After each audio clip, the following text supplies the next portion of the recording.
The Stupidity of Gaming Censorship by Shayne. Please shut up. Now, I have to go into this and state my bias. At the end of the day, I am very critical that Ready or Not has toned down a lot of things. I think it is a major backtrack and a major fault, personally. I think, if anything, an AO rating, if it was going to be AO for the content presented, would do much more for the integrity of the game. So I'm going to try to go into this as reasonable and level-headed as possible, but I felt that it was necessary to state my bias that Ready or Not, to me right now, they're not in a good place. There is more than one way to burn a book, and the world is full of people running about with lit matches.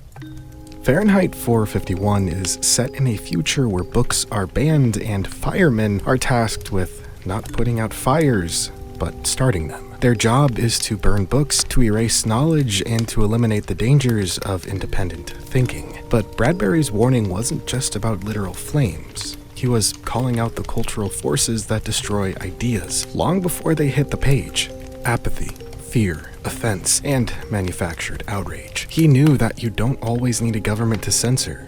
Sometimes society does it for you. Entertainment and censorship is a toxic romance as old as storytelling itself. Since the dawn of making things up, someone, somewhere, has always had a problem with that freedom. Whether it's Socrates or the Hollywood 10, censorship evolves. But its core motive always stays the same. It's about control. It's not always about blood or boobs. Sometimes it's thought crimes, guilt by association, fear weaponized against art. Every art form has wrestled with it. But to be fair, guilt by association does have a place when reasonably something could have been done, right?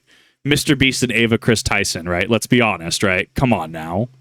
Reasonably, that association shouldn't have happened, right? And then Finster was also associated with, with Ava Chris Tyson, which I ended up seeing, I guess, Finster respond to it.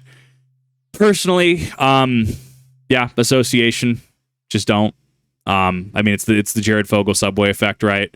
I do look at Subway, like, you did hire and pitch Jared Fogle. It's been how many years removed from the situation, but you did, as a corporation with your background checks and everything, you did still choose to do this, right? If I went on the Impulsive podcast with Logan Paul, right? I'm sorry, Logal Paul. I need to make sure I'm saying what his lawyer says is his correct name, Logal. Make sure I'm correct about that. With Logal Paul, right? That's going to... The guilt by association is going to be there, right? People are going to look at me like, why did you even associate with that man? Rightfully so. Few have taken as many hits in recent years as video games. From censored visuals and deleted content to outright moral panic, the medium is constantly being put on trial. But the thing is, every great story pushes boundaries. Yeah. And somewhere along the way, someone always tries to draw a line. This is the story of where that line is drawn and why. Like the Grinch who stole Christmas, these violent video games threaten to rob this particular holiday season of a spirit of goodwill. When I was a kid, video games were magnetic, especially the ones I wasn't allowed to play. Yeah, I wasn't allowed to play Resident Evil 4. I definitely did. And boy, were there a lot. You see, in the early 2000s, games were starting to break out of that one-note mold. They wanted to tell new stories, show new things, be something different, something bold, a medium all its own. But there was baggage. If there's one game that shook the industry and forced censorship into the spotlight, then it would be Mortal Kombat. When it debuted in arcades in 1992, players were stunned by its graphic violence and signature fatalities. Parents, politicians, and media outlets cried foul. How could a game let players rip out spines or decapitate opponents? Because hear me out, it's fiction. We literally had books like Lolita. Sure, the book is for all intents and purposes banned, right? But it's like we have fiction that has either roots in things that aren't necessarily the most savory or talk about things that aren't the most savory. Movies as well, right? Like, we have movies for yes, censorship used to be a lot bigger, right? Like, what you could and couldn't allow on stream. Gone with the Wind, Frankly, My Dear, I Don't Give a Damn. Movie gets delayed for like 2 years because of that ending line, right? Like, and then, it's... If you're going to criticize video games. Like, oh, well, video games in 2025 make people violent because people just want to play GTA because insert reasons here, right? And it's like, okay, so clearly we need to go after, Dwayne The Rock Johnson movies, because clearly any action movie he's in, if he's beating someone up, clearly that tells the audience that it's okay to be violent. Well, no, that's different. Okay, tell me how that's different. It's a form of visual media. Why are you picking shoot? Well, you're more invested into it. You're playing it. This breaks reality. It's a game. It's a form of media. It's art, right? I might not agree with a game like Manhunt, right, on premise, but it's also like, and it's not a game that's marketed at me. Some games, like literally we played this weekend, Silent Hill 4 The Room, right? Literally has a thing before the splash screen that's like, this game may contain graphic and disturbing imagery. Cool. It's a form of art. It's medium. If you have trouble separating reality from fiction, especially if you're criticizing it, you need to seek professional help. Seek counseling. Seek therapy. People, like actual people, don't let that bleed over. The division is there. Or reached Congress, where hearings were held to address violence in video games. The result? The creation of the Entertainment Software Rating Board. Any game that tried to step outside the bounds of safe content was slapped down by the ban hammer. I don't trust ESRB. ESRB did not classify things like Overwatch as M for gambling. In fact, they didn't even mention the loot boxes in the rating. ESRB to me means nothing. Or more accurately, slapped down by the ESRB. You see, the ESRB stepped in with a mission: rate games, inform players, and keep the industry from getting regulated by the government. In theory, it wasn't a bad idea. In fact, it made a lot of sense. But just like communism, in practice, it became something entirely different. Because the ESRB doesn't just rate games, they shape them. Want to keep your game on store shelves? Better not get that AO rating. That's the kiss of death. Walmart won't carry it, GameStop won't stock it, and most console manufacturers won't even let it boot up on their systems. Developers know this. Publishers definitely know this. So what do? They self-censor. They sand down the edges. They remove content, not because it's illegal, not because it's broken, but because it's too hot for the market. I mean, honestly, like, I was super just why is Halo Infinite rated T for T? Just give us M, right? Just give us rated M. Like, give me Halo 2, give me Halo 3, give me Halo 4. Literally every game before it is like M, right?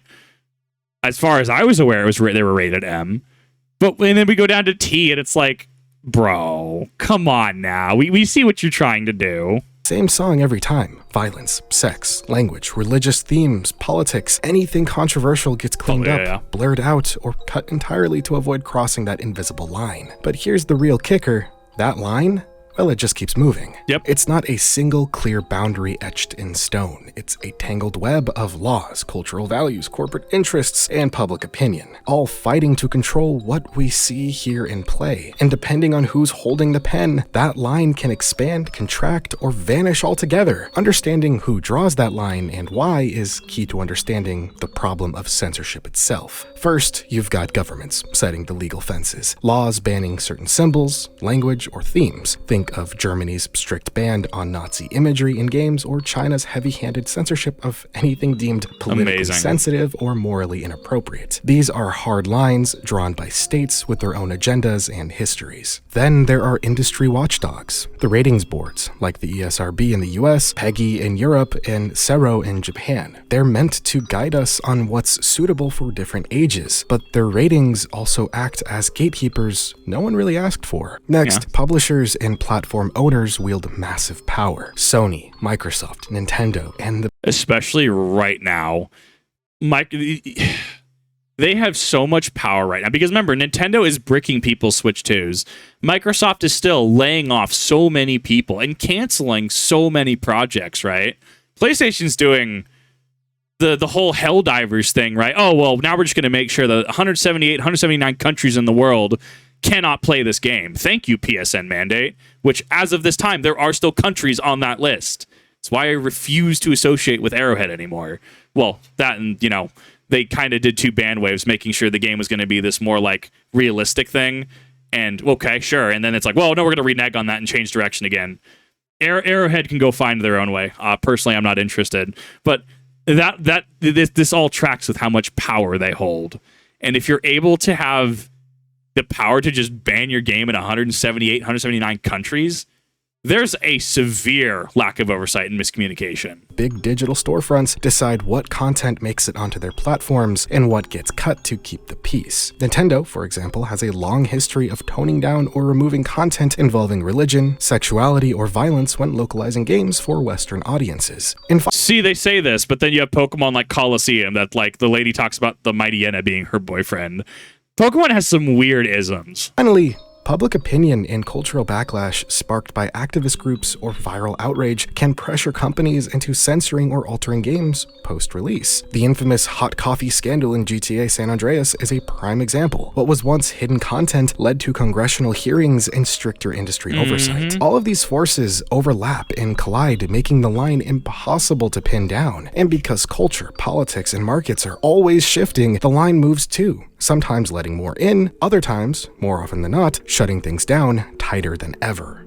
Mortal Kombat, as I previously mentioned, was hit by censorship fast. When the game was ported to the Super Nintendo, Nintendo's strict family-friendly policies meant all the blood was swapped out for gray sweat, and fatalities were heavily toned down or outright removed. This split exposed the tension between creative freedom and corporate self-censorship, a dynamic that still exists today. Developers and publishers quickly learned that if you wanted your game on major platforms and store shelves, you had to play by their rules, or risk being banned or buried. So Mortal Kombat wasn't just a game, it was the spark that lit a fire under the entire industry. It showed how a single title could force the creation of a whole new regulatory system, forever changing how games were made and marketed. But if Mortal Kombat was shocking, then Manhunt was disturbing. Released by Rockstar in 2003, Manhunt wasn't about ninjas or robots, it was about a death row inmate forced to murder for the entertainment of a sadistic snuff film director. And yeah, Rockstar has this IP, bro. They could probably make they could do so much publicity if they made like a Manhunt like 3, right? Like, it's wild. But I mean, they probably won't. And it's like, here's the thing: is this a game necessarily for me? Probably not. Sure, I enjoy games like Resident Evil. I enjoy games like Silent Hill, right? I enjoyed Silent Hill 4 running through it recently. It's one of those things where it's like, just because I don't necessarily find the concept of a game enjoyable, why there's freedom of choice. That's why there's other games on the market. Someone somewhere, a perfectly reasonable and grounded individual, can play Manhunt and just be like, yeah, this game is cool. I enjoy this game. But I'm a real person, right? I can clearly differentiate reality from fiction, right? Why should I, even if I don't agree with it, why should I have any bearing on what they can and can't consume? this wasn't flashy arcade-style violence. This was slow, gritty, and personal. You strangled enemies with plastic bags, beat them to death with hammers, stabbed them in the neck while they begged for mercy. The longer you held the execution button, the more gruesome the kills. And that detail, that deliberate nature of violence, is what turned Manhunt from just another violent video game into a full-blown controversy. Critics lost their minds. Parents, politicians, and the media slammed the game as a murder simulator. Some called it depraved. Others said it glorified killing. Rockstar, always towing the line, defended it as a social commentary, satire of our obsession with voyeurism and violence. But it didn't matter. The fire had already been started. So here's the thing, right? Parents and, everyone's like, oh, we need to censor games. Meanwhile, we got literal people, PDF files in Roblox, and kids are still just allowed on the internet, right? And that's one of those things that starts getting to a really controversial territory. Do we ban kids from the internet or not? Personally, unless you're, with an adult, why are you on the internet? And that's less because, not having kids on the internet because, I don't want to deal with them. I hate dealing with squeakers in Call of Duty lobbies, right? Hated that. But it's more like there's some pretty bad people on the internet. Let us self-police and get these bad people busted while making sure that children have a place to be children, a place to be themselves. So it's really odd seeing the movement, the push for video games are violent. We need to ban video games, protect the children.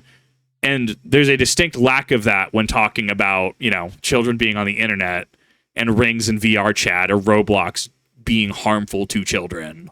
The game was banned in several countries, including New Zealand and Australia. In the UK, it was blamed, wrongly, for inspiring a real-life murder, which reignited the debate over video game violence. As a result, stores pulled it from their shelves and Rockstar went quiet, but they weren't done. In 2007, Manhunt 2 was set to push the envelope even further. This time you played a mental patient escaping an asylum, armed with makeshift weapons and twisted hallucinations. This time around, the violence was even worse. It was designed to be uncomfortable, and it really worked. So much so that the ESRB slapped it with the kiss of death, giving it an adults-only rating. Sony and Nintendo refused to publish AO-rated games. Major retailers wouldn't touch it. Rockstar Yet Nintendo ends up publishing things like Dead Space Extraction, right? Dead Space Extraction was on the Wii.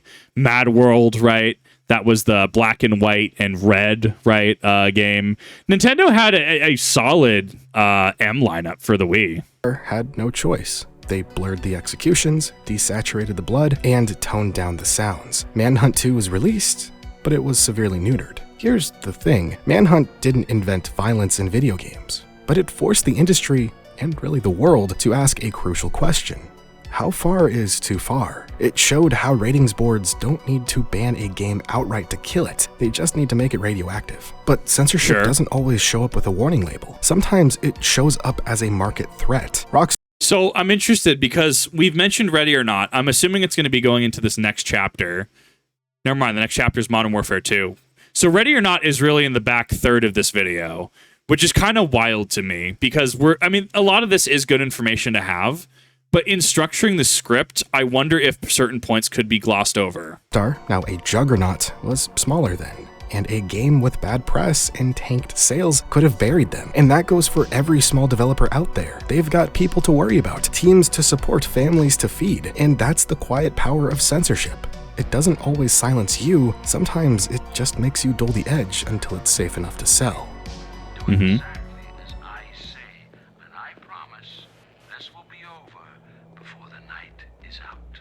As games began to evolve their stories, they also began to explore darker, more uncomfortable questions. It wasn't just about saving the princess or killing the bad guy anymore. It was about morality, consequence, and the human cost of violence. And in 2009, Call of Duty Modern Warfare 2 asked one of the most controversial questions ever posed in a mainstream video game. What if you became the villain? This question was asked on one. We literally see this in movies all the time, though, right? Wasn't the Shutter Island a movie around this time, right?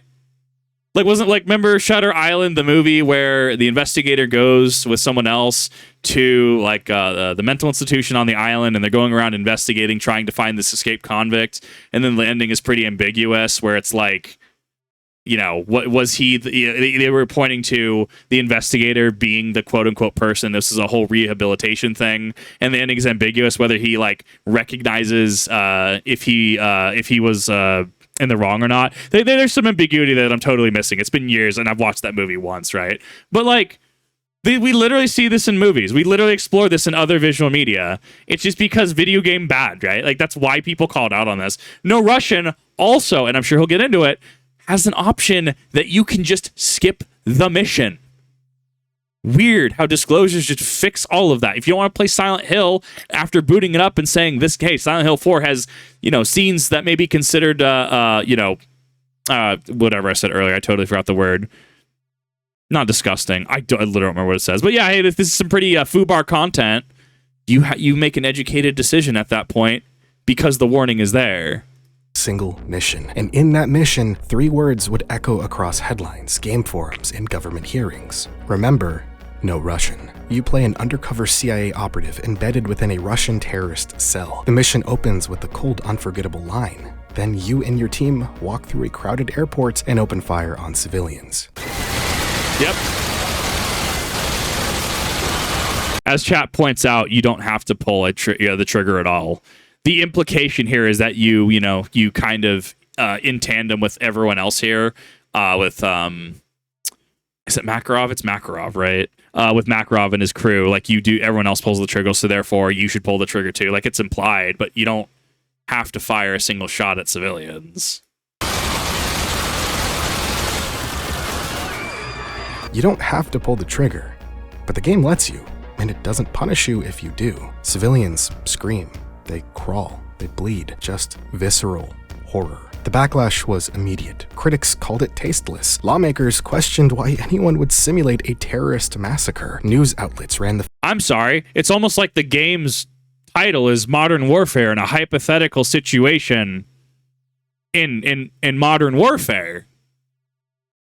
Weird how that works. footage on repeat, and yet Activision didn't back down. Instead, they gave the players the option to skip the mission entirely without penalty. It was a compromise, sure, but it was one that said, yeah, we knew this would piss people off. In some regions, like Russia and Japan, the level was heavily censored or removed altogether. In Germany, the mission was an auto-fail if the player shot a civilian. Even in the US, the only country with true free speech, not just freedom of expression, and yes, there's a major difference, the game became a lightning rod for every conversation about morality, media, and the role of interactivity and violence. And yet all of us look back on Modern Warfare 2 and we're like, yeah, this one Activision was actually still pretty good, right? This is when, like, you know, sure, they had like map packs as DLC and stuff, right? But it's like, dude, if we get an old Activision back, man, that's wild. I mean, also, is this not the government cracking down on expression,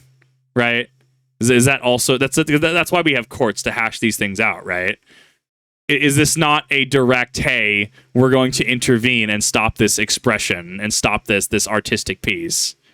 Something to think about. The genius and the horror of No Russian was its ambiguity. It didn't tell you how to feel. It didn't hold your hand. It just dropped you into one of the most morally uncomfortable situations ever put in a mainstream game and asked, what now? And that was the point. It wasn't about glorifying terrorism. It was about forcing the player to confront it, to experience something unsettling in a medium where violence is usually mindless and fun. And that scared the hell out of people.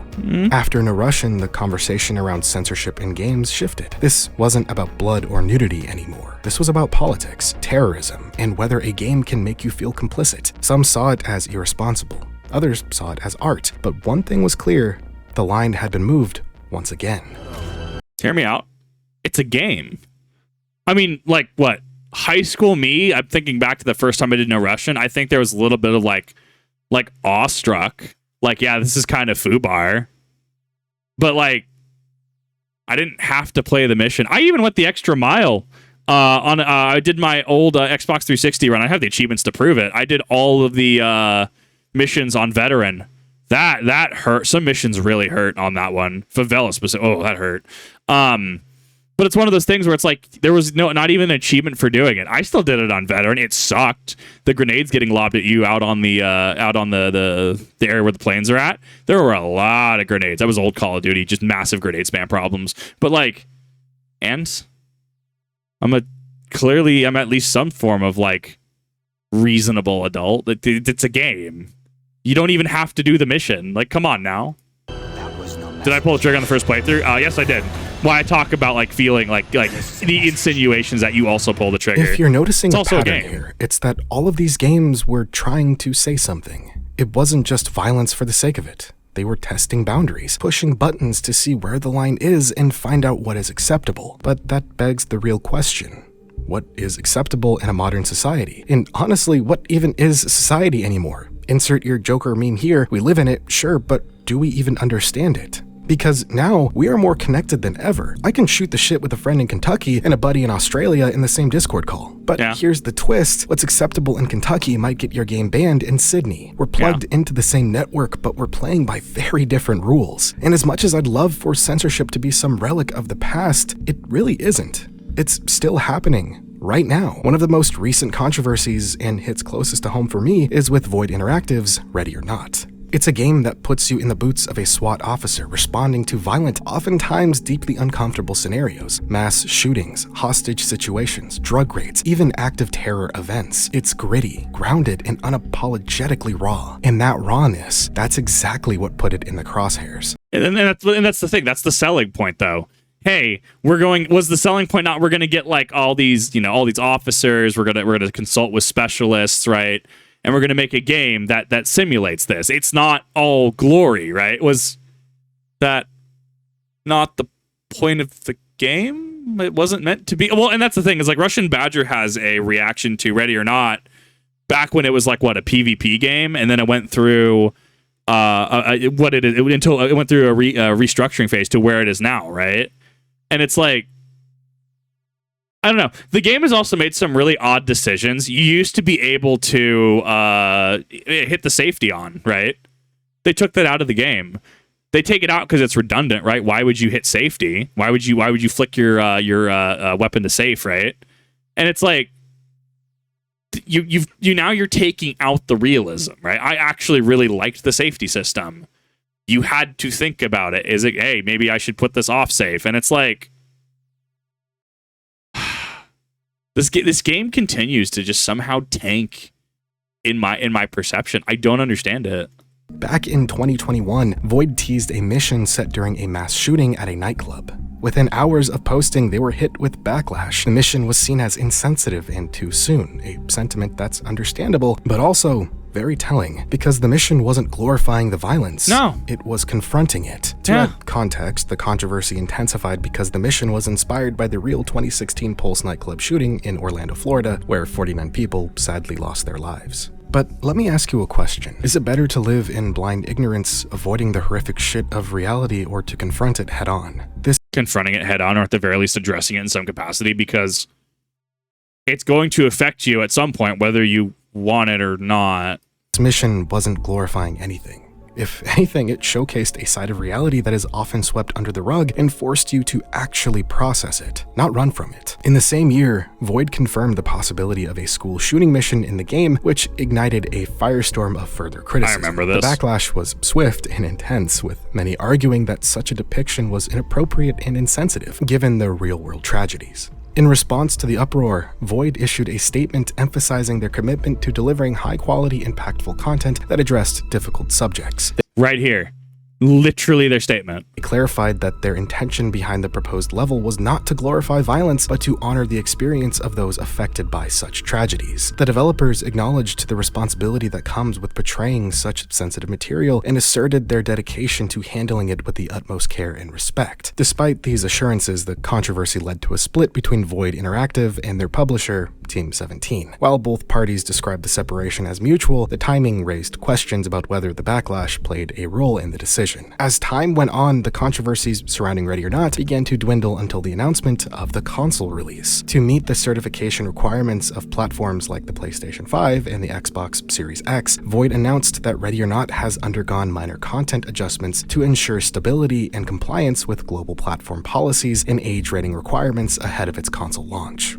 I view this as just an objective L, because it's going to piss off your PC audience. It's going to piss off your console audience. It's going to piss off people who are, making it able to. What stops this from becoming like Payday 2 on console? What stops this from becoming Elite Dangerous on console, right? Because Elite Dangerous still runs. It's like console kind of their own legacy version, and PC's like its now version. Payday 2 on consoles is no longer updated, so it's stuck in whatever version number, right? And it's like, I'm just sitting here. At what point is enough enough? You've clearly compromised your visions. You've compromised the core identity of this game at this point. Why? And you ask, why is that a problem? Profit. Like, I view this as an objective L, and I think, if anything, viewing it's going to be a bastardized version of this. Let's be honest, right? It's not going to have the same meaning. One could reasonably assume or reasonably look at this and go, this will be disrespectful to the core content.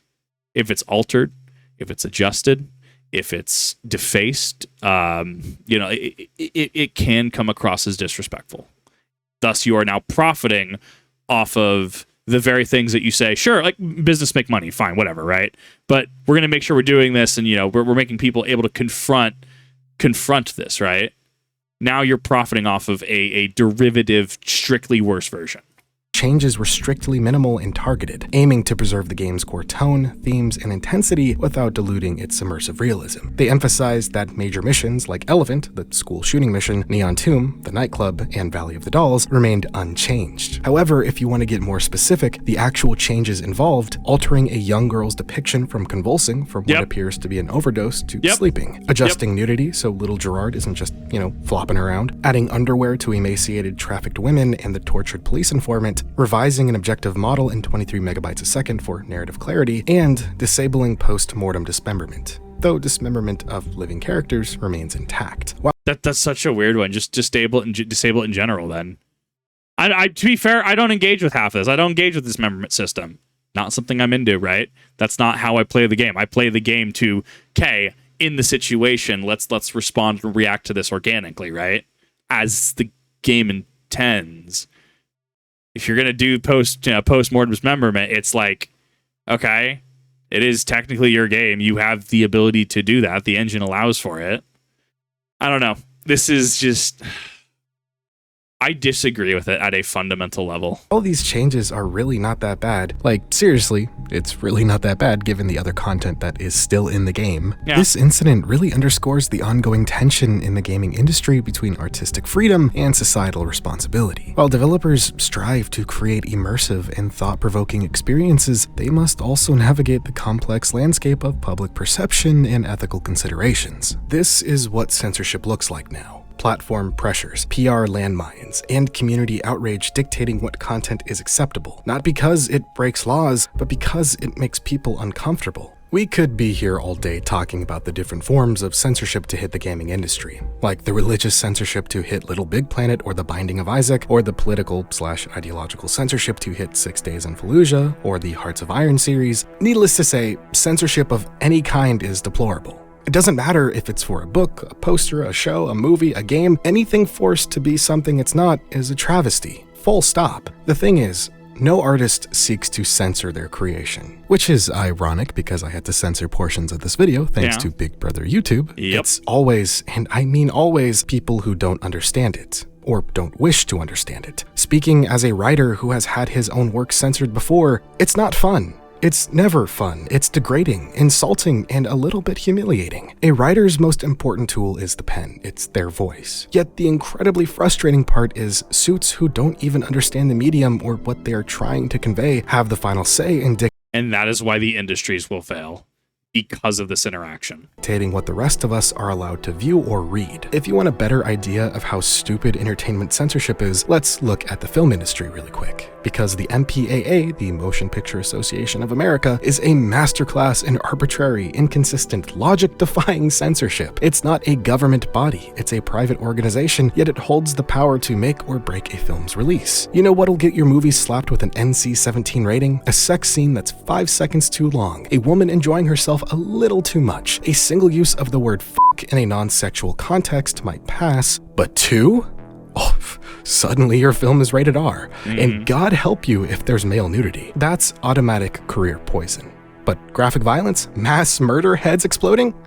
Totally fine. But the craziest part about the whole thing is that the people rating them aren't even filmmakers. They are anonymous, often conservative board members with no transparency and no accountability. The system is rigged to protect big studios and suffocate independent creators. Sounds a little familiar, doesn't it? That's what censorship looks like in the film world. A handful of anonymous gatekeepers deciding what the public is allowed to handle. And guess what? Games are heading the same way. Ratings boards, platform policies, terms of service that shift every year, all deciding what's acceptable for players, often based on outdated, hypocritical, or flat-out clueless standards. This needs to change. Art needs to be free. In case you couldn't tell, I'm very passionate about this subject. In fact, one of my very first videos on this channel was about this subject. However, I think people really need to understand something about this whole subject. The artist never censors themselves. Whenever I see outrage over censorship, the blame almost always lands on the creator, not the people forcing them to censor their art. Don't get mad at the artist, get mad at the suits, the ones in boardrooms, the ones who don't have to worry about their employees, the ones who care more about market optics than creative integrity.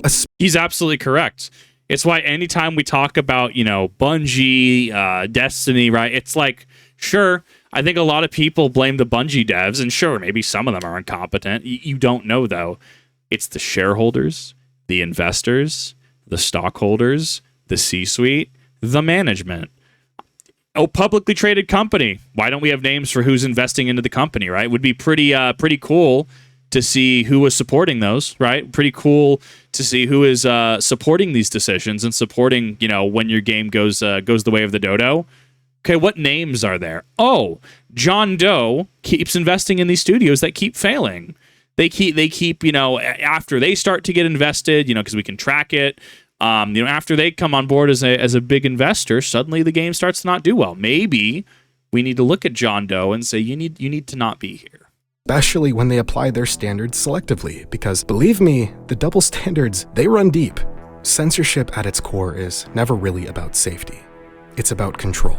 And while it's dressed up in different costumes, ratings, policies, regulations, it all serves the same purpose: deciding what we're allowed to see, hear, think, or feel. That's terrifying, because once we let the decision leave the hands of the artist and fall into the hands of committees, algorithms, and executives, art stops being dangerous. It stops being honest. Now, I'm not saying every piece of media needs to be hyper-violent or politically charged, but we should always have the right to make those stories.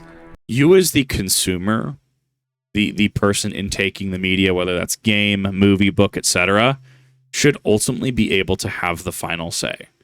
When people get to dictate what you can and can't do, especially down the road, it leads to many more issues. Project Melody has a video talking about censorship, right? Where on YouTube, you have to say things like unalive. You have to say things like PDF file. You have to see things, because you risk demonetization, right? Like you have to word things in fat electrician, unhealthcare, right? And it's not necessarily that it's creative bankruptcy. It's not necessarily. It's that if you want to do this, you do have to comply with advertiser and YouTube guidelines. It's the unfortunate part of life. And Project Melody does bring it a step further. And we reacted to this where suddenly if you don't have the ability to communicate what you're experiencing, you suddenly don't have the words and the knowledge to confront certain things, and it's done by choice, by censoring things, that's a problem. That is 100% a problem. And we will continue to see issues with people being unable to grapple with things. I would argue you might even see a further disconnect from reality for a lot of people because it all feels so fake. And, sure, I get it. There's certain words that don't necessarily fly. The British and the Australians, they say the funny C word, but YouTube demonetizes it because, well, we're going to assume it's the American use of the C word, right? I disagree with that. I think that's imposing American values on the rest of the world, but that's another discussion in its entirety.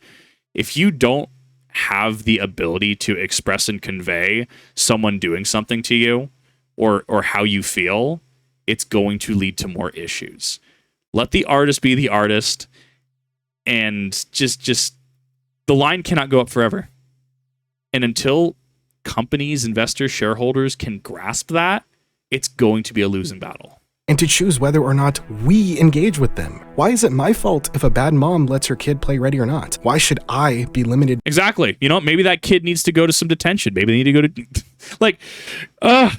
Mom, parent your child. In what I experienced because a neglectful father didn't look into what Grand Theft Auto is really about. The solution to difficult art isn't erasing it. It's context, it's maturity, it's trust. Responsibility isn't censorship, and censorship isn't protection. It's control dressed up in concern. So the next time you see a game pulled from a storefront, a mission rewritten, a scene blurred out, or a line of dialogue removed, don't just shrug it off. Ask who made that call and why. Because if we don't pay attention to who's drawing the line, we won't notice when they start dragging it closer. Because art isn't supposed to be safe. It's supposed to be true.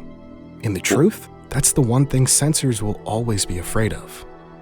And that's the thing. I'm personally very critical of Ready or Not. I'm really critical of them for making this decision. At the end of the day, if you want to bow to censorship and stuff, right? It's fine. Just don't say that don't BS me, right? Don't say that you're committed to making, this realistic game and confronting this only to do it in the end. And I think that's where the crux of frustration comes from. At the end of the day, look, you're your own individual. Come to your own educated conclusion. If you're a parent, parent your children, please. No one wants squeakers in their lobby. We're tired of having, we need to cater Call of Duty to kids when it's, as far as I remember, this game has been rated M. We're tired of it, okay? Let kids be kids, let adults be adults, and that separation is important. And at the end of the day, if you're fine with other people dictating what you can and cannot do, sure, that is your choice. There are those of us, me included, especially the uploader of this, who view censorship as an incredibly bad thing, and it takes choice away from people. And even going a step further, it can cause issues down the line as well in regards to what you can and can't say and being unable to have the tools to deal with certain things. But I thought this was a good upload. I thought this was great.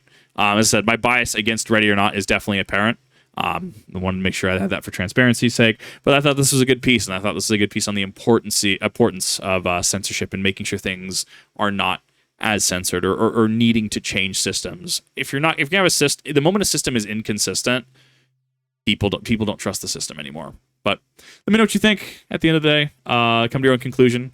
Please be civil. Appreciate you watching, and I will see you all in the next one.